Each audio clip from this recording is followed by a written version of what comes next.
Look at him. Dirty shoes, torn bag. You think someone like you will ever be anything in this life? You are a nobody, Williams. A nobody. Ebo, please, I just need the job. I will work hard, I promise. Hard work? Ha! Poor people always say that. Security! Remove this man from my office before he makes the place smell. One day you will remember this moment. One day what? Go and eat your one day. Get out! You will see! You will regret this! Get out now! He walked out of that building with nothing in his pockets, shame in his chest, and fire in his eyes. She laughed. Her colleagues laughed. The security guard even laughed. But nobody was laughing 7 years later when Williams walked back through those same doors as the new owner of the entire company. If you want to know how a boy with torn shoes ended up owning the company that threw him out, stay right here. And before we begin, drop a comment below and tell me, have you ever been mocked for where you started? Because this story is for you. There is a place in Lagos where the roads forget their roads. The gutters overflow when it rains, and the zinc rooftops sing loud and angry songs against every drop of water that falls from the sky. This is Ajegunle. This is where Williams was born, the third son of a woman who sold boiled groundnuts by the roadside and a father who drove a rickety downfall bus 6 days a week just to keep the family from sleeping hungry. Williams grew up understanding one truth before he understood anything else. Life did not give poor people gifts. Life only gave poor people chances, and you had to fight with everything inside you to hold on to those chances before they disappeared like smoke. He was not the most handsome boy in the neighborhood. He was not the tallest or the strongest, but every teacher who ever stood before him remembered his eyes.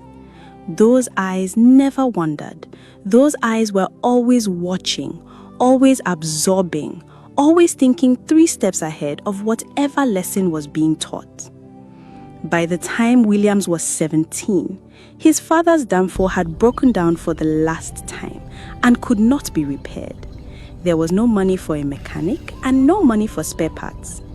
His father sat in the compound for 3 weeks, staring at the useless bus like a man staring at a coffin. Williams watched his father shrink during those 3 weeks. He watched the light go out slowly behind his father's eyes, the way a candle dies when the wind is patient enough. That was the night Williams made his promise. He sat beside the broken downfall in the dark, put his hand on the rusty body of that old bus, and whispered to himself that he would find a way. He did not know how, he did not know when, but he promised the darkness and he promised his father's broken spirit that one day, nobody in his family would ever sit beside something broken and feel powerless again. That promise was the seed. And seeds, when watered by suffering, grow into things that cannot be stopped. Williams was 23 when he first walked into the glass building on Adiola Odeku in Victoria Island. He had taken a bus from Ajegunle, then a motorcycle because the bus stopped too far away, and he had walked the last 20 minutes under a sun that had no mercy that morning. His shirt had been ironed with care by his mother the night before. She had pressed every crease out of it with a hot iron and old newspaper underneath because they had no ironing board. His shoes were clean, but they were old, the kind of old that soap and water could not hide because the leather itself had surrendered and begun to crack at the edges like dry harmattan lips. He carried a green folder with his CV inside, printed at a business center in Ajegunle for 200 naira. He had rehearsed what he would say 17 times on the bus. He was ready. He believed in himself that morning with the full force of everything he had survived. The receptionist looked at him the way people look at something that does not belong. She did not smile. She pointed to a row of plastic chairs and told him to wait without using any word that suggested he was a human being worth addressing properly. William sat down and he waited. He watched men in fine suits walk in and walk out. He watched women in heels click across the marble floor like the building belonged to them and to people like them. Then Ebube walked out. She was the human resources manager. She was wearing a red dress that cost more than Williams earned in 2 months from his petty trading at the bus park. She looked at the list in her hand, looked up, and her eyes landed on Williams the way eyes land on something unexpected and unwelcome. She called his name like it tasted strange in her mouth, and she led him into her office not with welcome, but with tolerance.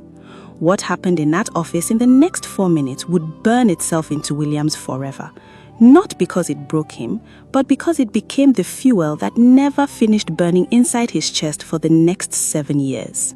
Williams walked out of that building and stood on the hot pavement of Victoria Island, and he did not cry. He wanted to.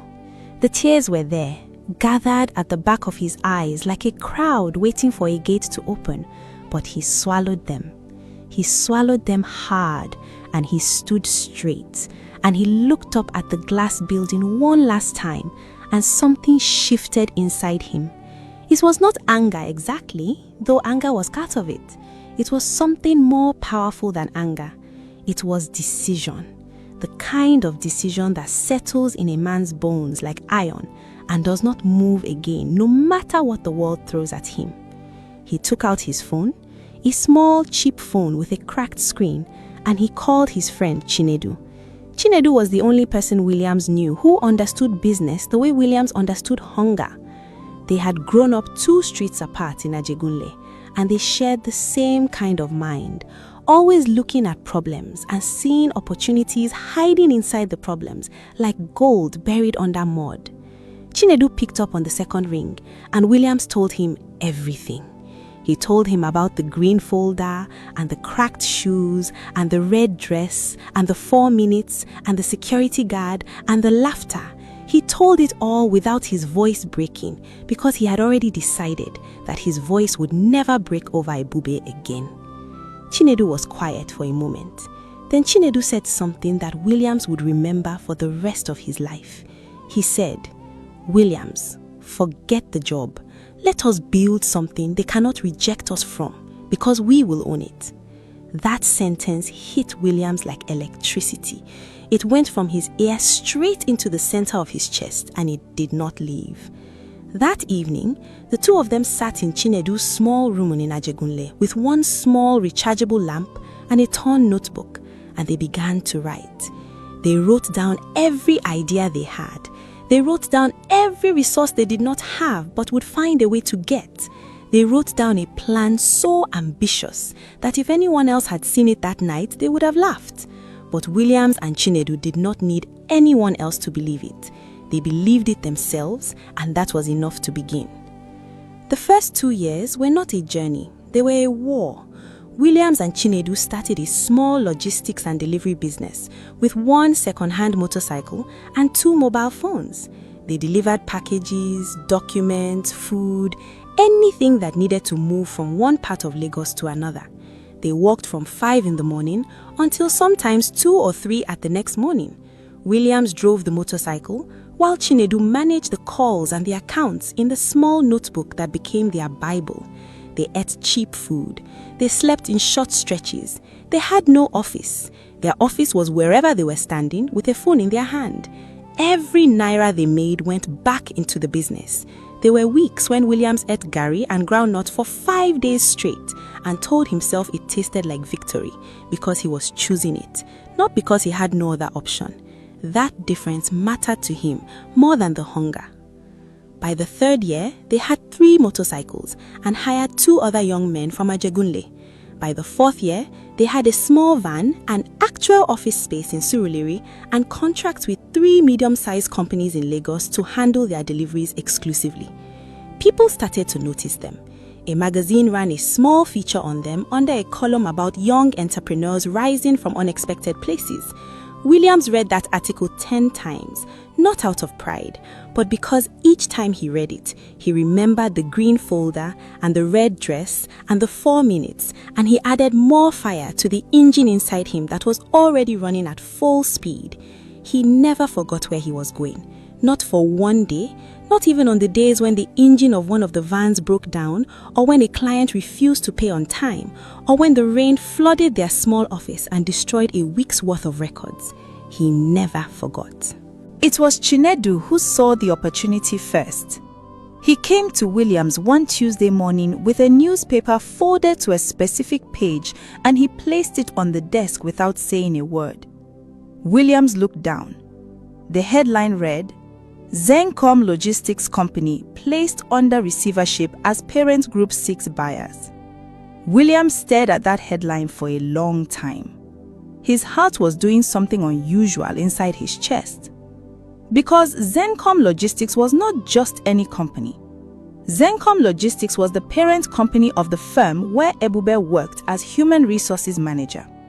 It was the same glass building on Adeola Odeku Street. The same marble floors, the same reception where a woman had once pointed to a plastic chair without a smile. Williams looked up at Chinedu, and Chinedu looked back at him, and no words were necessary because they had been friends long enough to have full conversations with their eyes alone. The acquisition process took 8 months. It was complicated and expensive, and there were 3 other interested buyers who had more money and more history and more connections than Williams and Chinedu. But Williams had something those other buyers did not have. He had a reason that went beyond profit.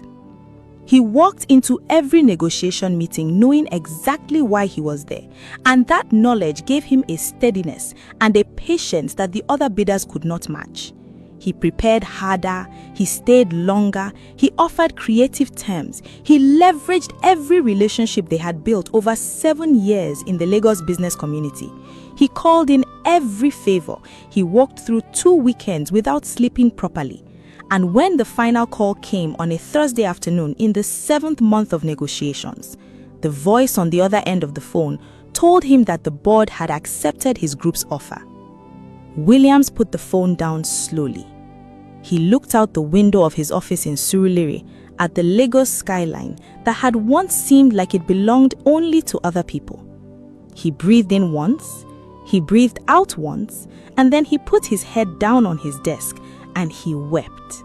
Not from sadness, from the weight of a promise finally kept. The morning Williams walked back into the glass building on Adeola Odeku Street as his new owner, he wore a simple dark suit. No drama, no celebration convoy, no photographers. Just Williams and Chinedu and their lawyer walking through the glass doors that had once swung shut on a boy with a cracked shoes and a green folder. The marble floors were the same, the receptionist's desk was the same, but everything was different now because the man walking across those floors was different in every way that mattered. The staff had been called to a general meeting in the main conference room, and they did not yet know who the new owner was. They were gathered and nervous, the way people gather when they know change is coming, but do not know what shape it will take. Williams stood at the front of that conference room and looked out at the faces before him. And there she was, Ebube, sitting in the 3rd row in a grey blazer, her eyes scanning the new face at the front of the room with a careful calculation of a woman trying to place someone she might have seen before. Williams watched the moment she recognized him. He watched it travel across her face like a slow wave. The color changed, the eyes widened, her hand moved to her mouth and stopped halfway, frozen. Williams did not smile with cruelty. He did not point at her. He did not say her name out loud or ask the room to look at her. He was not that man.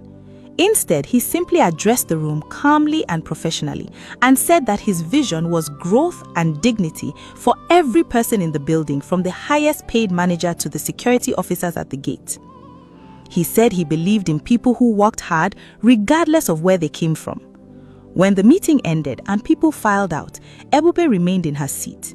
When the room was empty except for the 2 of them, she stood up slowly and she walked to where he was standing, and she opened her mouth, and what came out was not the voice of the woman in the red dress who had laughed at a boy with cracked shoes. What came out was something quieter and heavier and altogether human. She said she was sorry. Williams looked at her for a long moment, and then he nodded once. He told her that her position was safe as long as her work remained strong. He told her that where a person starts is not where a person has to finish. Then he picked up his folder, the same kind of green folder from 7 years ago, and he walked out. Outside the building, Chinedu was waiting with 2 bottles of cold water. They did not toast with champagne.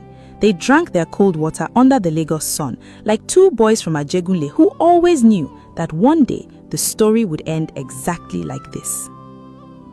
If you enjoyed the story, please subscribe, like, and share this video with your loved ones.